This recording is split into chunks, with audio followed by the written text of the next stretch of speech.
this video, you will learn about vertebrates and invertebrates. So ano ba yung mga vertebrates and invertebrates? Ano yung mga examples nila? And how can we classify or paano natin malalaman kung yung isang animal is a vertebrate or an invertebrate? So let's start.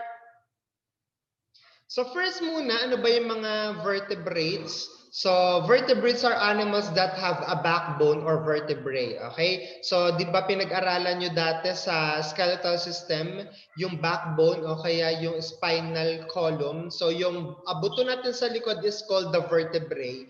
And then yung mga animals din na merong mga ganon na mga buto sa likod, they are called the vertebrates. So meron tayong dalawang uri naman ng mga vertebrates o ng mga vertebrates. Okay, so yung una is cold-blooded vertebrates. So pag sinabing cold-blooded vertebrates, from the term itself, cold-blooded sila, ibig sabihin their body temperature changes depending on the temperature of the environment. So yung temperature ng kanilang katawan is depende doon sa temperatura ng kanilang paligid. And most of the time, they are having a hard time para maayos or ma-normalize yung kanilang body temperature. So ibig sabihin, kapag sa paligid nila ay malamig, so yung katawan nila ay medyo malamig din. So kailangan kasi ng katawan natin or katawan ng mga animals ay medyo mainit. So gagawa talaga sila ng paraan para uminit. Okay, yung kanilang katawan. Kaya most of the time, yung mga cold-blooded vertebrates or mga animals ay hindi masyadong active when halimbawa yung kanilang paligid ay medyo cold. Okay, so those are cold-blooded vertebrates. And the second one is warm-blooded vertebrates. So their body can control and regulate their temperature even when the temperature of the environment changes. So pag warm-blooded naman, yung kanilang katawan mismo ay nagre-regulate na ng kanya at nakokontrol nila yung kanilang body temperature. So kung malamig man or mainit sa kanilang paligid, sa paligid ng warm-blooded vertebrates, so okay lang yun. Unlike sa cold-blooded vertebrates, hindi nag-a-adjust na parang automatic yung katawan nila or yung temperature ng katawan nila. So sila yung kailangan mag-adapt or may kailangan gawin para mag-normalize or mag-regulate yung kanilang body temperature. So again, those are the vertebrates. Pag sinabing vertebrates, meron silang backbone. Okay? So ito naman yung mga cold-blooded na mga vertebrates. So anong nasa picture? So they are fishes, right? So ang mga fishes, of course, they live in water and they breathe oxygen through their gills and move using their fins. So pag sinabing fish, okay, or mga isda, so of course, nasa tubig sila and they are breathing oxygen or nag-absorb sila ng oxygen using their gills. Okay, at sila merong mga fins, yung mga nasa tabihan nila, okay, para sila ay maka-swim or makagalaw doon sa tubig. So those are fishes. And also, they uses external fertilization. So para ma-fertilize yung mga egg at para sila makapagparami, okay? So ang ginagawa nung babae na fish, inilalabas niya yung kanyang mga egg. And then, yung lalaki naman ng fish, naglalabas siya ng sperm, okay, then na-fertilize sa labas, okay, ng katawan ng babae or ng fish, yung egg o yung magiging baby na fish. Unlike halimbawa sa ating mga humans, okay, sa loob na fertilize or nabubuo yung baby. Dito naman sa mga fishes, so sa labas ng katawan, and then siguro dumidikit lamang doon sa mga tirahan. Okay, halimbawa sa mga corals na tinitirhan ng mga fishes, okay, doon nabubuo talaga yung mga baby ng mga fish, ng mga vertebrates na ito or ng mga fishes. So isa pang cold-blooded na vertebrates are the amphibians. So they spend their early life in water. Okay, nung early life nila or nung siguro nung bata pa sila or nung baby pa sila or nung hindi pa sila talaga mature, nasa tubig sila. Okay, pag amphibians. And then kapag sila adult na or pag umabot na sila ng adult stage, na andun na sila sa land. Okay, so paano nangyayari yun? So ang example kasi nito ay yung mga frogs. Frogs are amphibians. So nung mga tadpoles pa sila, nasa tubig sila and they are using gills, okay, or yung hasang para sila ay makahinga. And then while they are developing into an adult, ang nangyayari yung gills, nawawala na yun at nagde-develop into a lungs na kailangan naman para makahinga naman sa lupa. So ganun yung nangyayari sa mga amphibians. Okay? Kagaya din itong axolotl at ng iba pang mga na andito sa picture. And they also use external fertilization and they can also use internal fertilization para sila ay makapagpa-reproduce or dumami. So kapag external, again, yung egg nung nanay or babae na amphibian, so nilalabas yun doon sa environment at nafa-fertilize yun ng lalaki. So pwede din namang internal fertilization. So those are the amphibians. Nung bata sila, nandun sila sa tubig, and then pag lumaki na sila or nalaki na sila, nandun na sila sa land or sa lupa. So isa pang cold-blooded na vertebrates are the reptiles. Okay, so yung mga nakikita nyo. So reptiles, they breathe using lungs and covered with scales, and they use internal fertilization. So kapag reptiles, so meron silang scales o mga kaliskis. Okay, kagaya nito ang skink or parang lizard na nasa land, na nasa lupa. Ito ding mga turtle and tortoise, so meron silang mga scales na nakikita doon sa parte ng kanilang katawan, as well as yung crocodile, snake, chameleon, gecko, and lizard. So they are reptiles. Okay, meron silang lungs, and ang distinct characteristic nila, meron silang mga scales o mga kaliskis. Okay. So ito naman yung mga warm-blooded animals na mga vertebrates. Okay, so doon pa rin tayo sa mga vertebrates o merong mga backbone. Ito naman ay mga warm-blooded, ibig sabihin, yung kanilang katawan ay nagko-control or nare-regulate nila ng sarili nila or ng automatic siguro yung kanilang body temperature. So ito yung mga birds. Okay? So ang mga birds, of course, they are covered with feathers and use their bills. Okay? So meron silang mga balahibo at merong mga bills or tuka. Okay? So ginagamit nila yun to catch their food or to get their food, and also halimbawa ay to protect themselves. Also the birds lay eggs. Okay? So naglalabas sila ng mga itlog nila, and those eggs will be their offspring o yung kanilang mga babies or mga anak, and they are using internal fertilization. So, para makapag-reproduce sila, so na-fertilize yung egg or yung egg nung babae na bird, okay, sa pamagitan do sa loob ng kanyang tiyan or do sa kanyang sinapupunan. So, yun yung mga birds.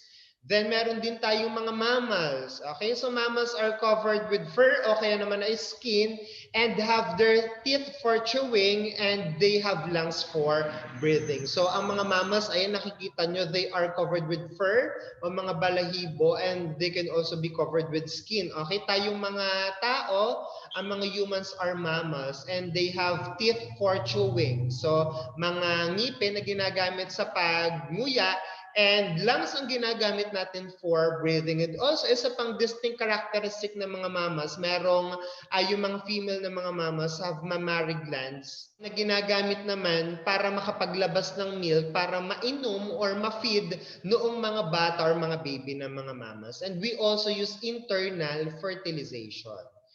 Next naman ay ang mga invertebrates. So kapag sinabing invertebrates, so they are the animals with no backbone or vertebrae. So unlike doon sa mga vertebrates, meron silang backbone. Itong invertebrates, okay, may pinagkaiba sila doon sa in. Ibig sabihin kasi nung prefix na in ay not or siguro wala. So walang backbone itong mga invertebrates. So 55% of animals are invertebrates. Ibig sabihin napakalaking porsyento pala ng animals sa buong Earth ay mga invertebrates. So 5% lang pala yung mga vertebrates. Napakarami ng mga invertebrates. And some have fluid-filled skeletons and some have hard outer shell. So yung mga invertebrates, yung iba sa kanilang ang skeleton nila ay nasa labas, tapos nasa loob ay yung kanilang mga laman, and some are filled with fluids or mga tubig, siguro yung body fluids nila.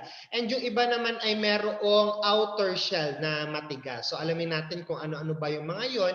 And some vertebrates can fly, some naman can crawl or gumagapang, and others can swim. Okay? So bakit ba 95% ng mga animals sa buong mundo ay invertebrates? So kasi karamihan sa mga invertebrates ay nakatira sa tubig and some are mga maliliit or they are small at mabilis sila siguro na makapag-reproduce and karamihan sa mga invertebrates din ay mga insekto. Okay, so di ba napakarami ng mga insekto kaya 95% ng mga animals sa buong earth ay invertebrates.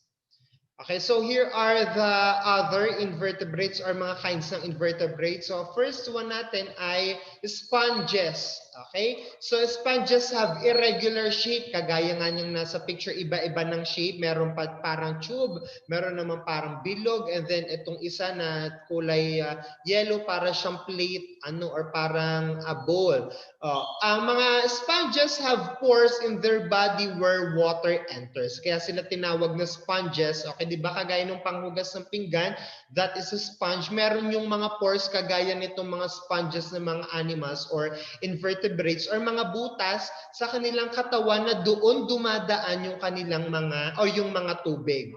Okay, so siguro doon nila nakukuha yung mga oxygen and yun yung ginagamit nila to get their food. Okay, yung mga maliliit na mga halimbawa yung mga planktons na kinakain siguro nila.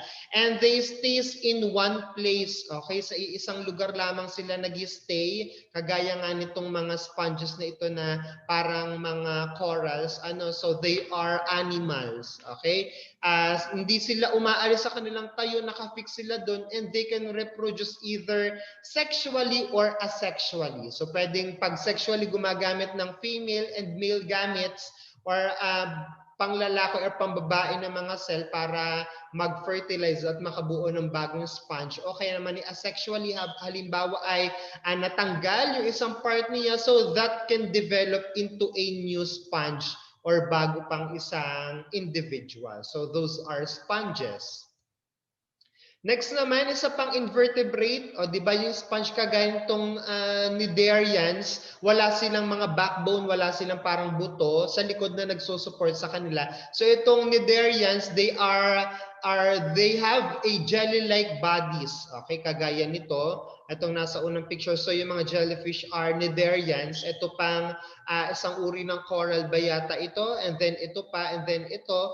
They are cnidarians and they have tentacles armed with stinging cells to catch prey. Meron silang tentacles or mahabang mga parte ng katawan na merong mga stinging cells. Ibig sabihin pwedeng nakakalason, okay, nakaka-paralyze dun sa mga nakukuha nila na mga halimbawa ay mga fishes or mga small fish o kaya naman ay iba pang mga animals na pwede nila maging prey or makain nila. So they can either reproduce or makapagparami gamit ang sexually o kaya asexual reproduction. So pag sexually gumagamit ng female and male na mga cells or ng mga sexual or ng mga gametes, okay, then nagpa-fertilize iyon. Then pag asexual naman, so natatanggal yung part ng katawan nila, halimbawa ay nabali or na-bite off ng ibang mga animal and it can reproduce or it can develop into a new cnidarians or isa pang bagong or isa pang katulad nila. So yun yung mga cnidarians. Next naman isa pang invertebrates are worms. So ang mga worms some live in water, yung iba nakatira sa tubig and some are inland. Okay, yung mga bulate nakikita natin sa lupa. Yung iba naman na hindi mga bulate na iba namang mga worms, they are found in water. Halimbawa sa mga oceans or mga seas. And they have segmented long soft bodies and they have no legs. Okay, pag sinabing segmented, parang putol-putol na parang mga tubes na pinagdugsong-dugsong, di ba? Ganun yung katawan ng bulate or ng mga worms. And they are long, mahaba, and they are soft. Wala silang legs. Okay, they are just crawling or meron silang isang part ng kanilang katawan that they use for them to move. And they can also reproduce sexually or asexually. So yun yung mga worms. So ito yung iba't ibang uri ng mga worms. Okay, ang una ay flatworms o tinatawag na platyhelminthes. So they have soft, flat bodies with single opening and most of them are parasitic. So kapag flatworms, okay, flat yung kanilang katawan kaya nga sila tinawag na flatworms at isa lamang yung butas.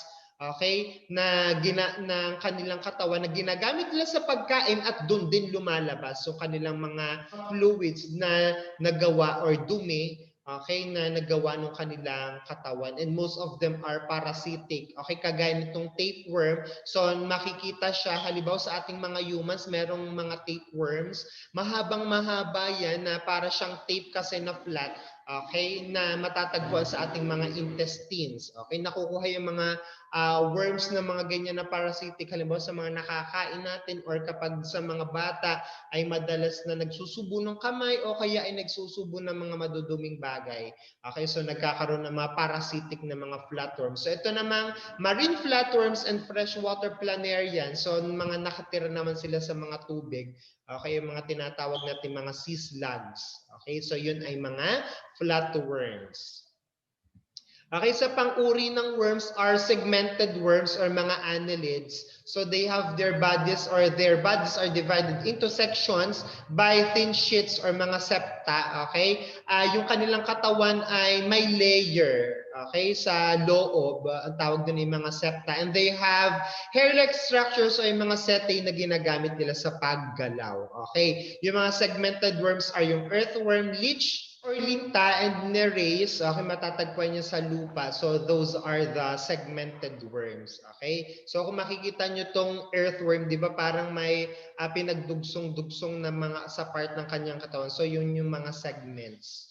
Ay yung mga segments niya. So those are segmented worms. Okay, isa pang uri ng worms are the roundworms. So ang mga roundworms, sinatawag din sila mga nematodes. They have bodies that are long, round, and with tough outer cuticle. And they have two openings, yung kanilang mouth, yung kanilang bibig, tapos sa kabila naman ay doon lumalabas yung kanilang dumi.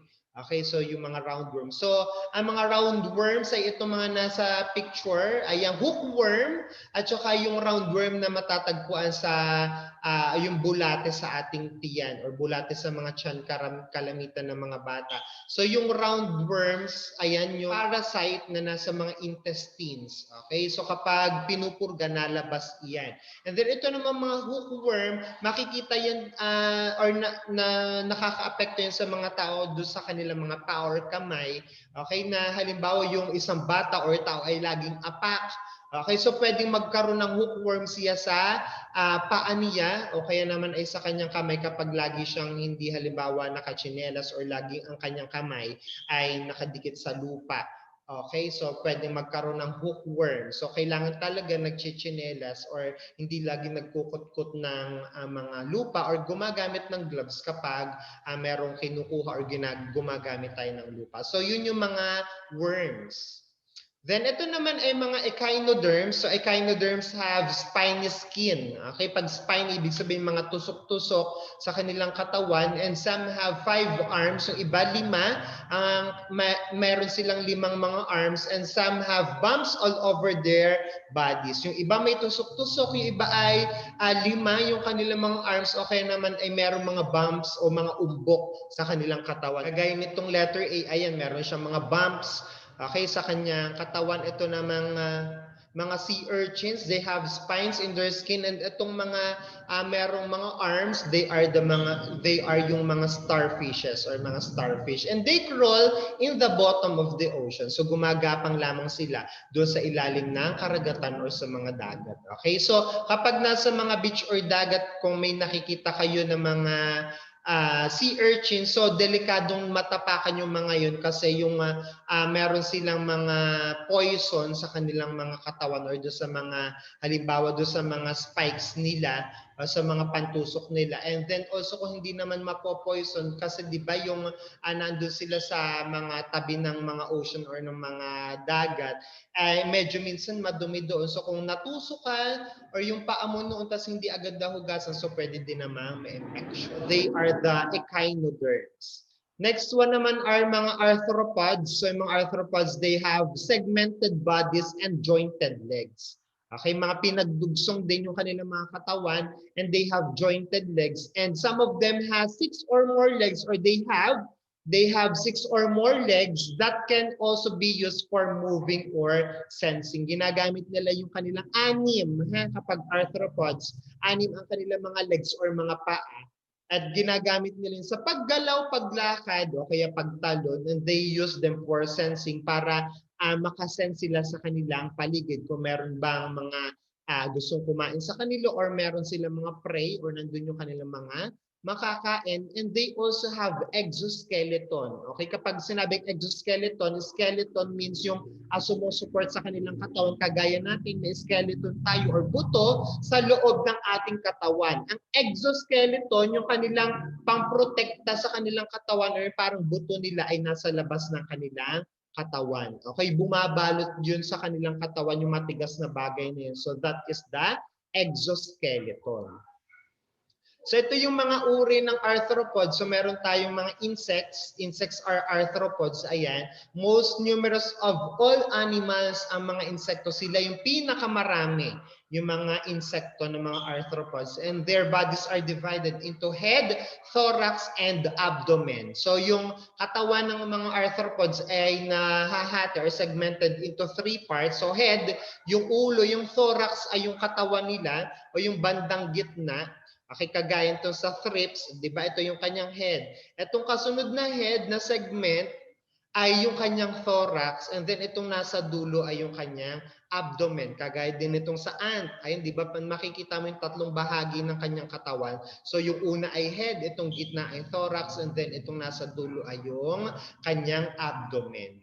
Okay, so those are insects. Sila yung pinakamarami na mga living things or mga animals sa ating mundo. Isa pang uri ng arthropods are the arachnids. So yung mga arachnids, they have 8 legs. 8 naman ang kanilang mga paa. And they use their bodies, or their bodies are divided into abdomen and cephalothorax. So parang dalawa yung kanilang division ng kanilang mga katawan. Yung abdomen, ito, doon na kasi din nakadikit yung kanilang ulo, and then cephalothorax, itong kanilang nasa likod. Okay, arachnids ang kanya mga example, itong mga spiders, tick, o kaya ay yung garapata, and then mga scorpions. Okay, so they are arachnids. Yung mga exoskeleton nila kagaya nitong sa scorpion, ayan, di ba? Matigas yung nasa labas niya or yung kanyang skin, hindi niya yung skin. That is its exoskeleton. Okay, sa loob kasi ng kanilang katawan ay wala silang buto kagaya natin. Okay, so nasa labas yung kanilang protective covering. Ang tawag doon again is the exoskeleton. Okay, sa pang-uri ng arthropods are the crustaceans. So they have 10 or more legs. Okay, marami, 10 or more. 10 pataas ang pwede nilang mga legs na ginagamit nila for moving sa paggalaw o kaya naman ay to catch their prey. And their bodies are divided into abdomen and cephalothorax kagaya ng mga arachnids. And they have mandible for chewing and carapace for protection. So yung mandible nila, itong yung panguya, okay, kagaya nitong itong spider crab, ito, yung parang malaki or pag ganun na kanilang mga part ng kanilang bibig. So that is called the mandible. And yung carapace naman, ito kagaya nung nasa crab. Itong likod na ito ng crab, ayan. Ito namang sa shrimp, ito, yung nasa taas niya, yung nagpo-protect sa kanilang bandang abdomen nila sa taas or yung sa may bandang ulo nila. So that is called the carapace. Okay? So those are the crustaceans, yung mga crab, itong mga shrimps, and then itong mga hermit crab or hermit crabs and mga lobster, they are crustaceans. Okay? So yun yung kanilang exoskeleton din or yung bumabalot sa kanilang katawan. Okay, last kind ng invertebrates are the mollusks. Okay, mollusks have shells. Yung iba merong mga shells, and some have soft bodies, and some have foot for crawling or catching prey. Okay, yung ibang mga mollusks, or karamihan sa mga mollusks ay merong mga shells, okay, na nakadikit sa kanilang katawan or doon sila nakatira. Okay, and yung iba naman, kagaya nung squid and octopus, they are also mollusks, parang iba lamang yung kanilang medyo pamilya. They are called cephalopods, o parang sa category ng mga mollusks. Okay, ang pagkakaparehas nila, meron silang mga soft body. So those are the mollusks. That's it for the vertebrates and invertebrates. I hope you learned well. Have a great day.